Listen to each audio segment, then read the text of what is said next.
भाजप आणि निवडणूक आयोग एकत्र येऊन देशात वोट चोरी करत असल्याचा गंभीर आरोप करत विरोधी पक्षनेते राहुल गांधी यांच्या नेतृत्वाखाली इंडिया आघाडीचे सुमारे 300 खासदार, त्यात खासदार प्रणिती शिंदे यांचाही समावेश होता, संसद भवनापासून निवडणूक आयोगाच्या कार्यालयापर्यंत मोर्चा काढण्यासाठी निघाले असताना पोलिसांनी मोर्चा अडवला. खासदारांनी त्या ठिकाणी ठिय्या आंदोलन सुरू केले.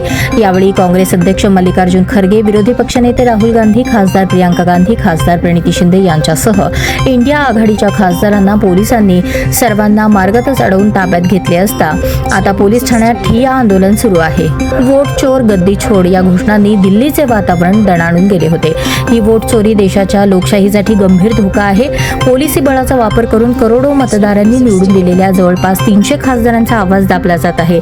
त्यांचे आंदोलन चिरडले जात आहे. तर सामान्य नागरिकांची काय अवस्था असेल? या देशातील नागरिकांनी आता वोट चोर गद्दी छोड म्हणायला सुरुवात केली आहे.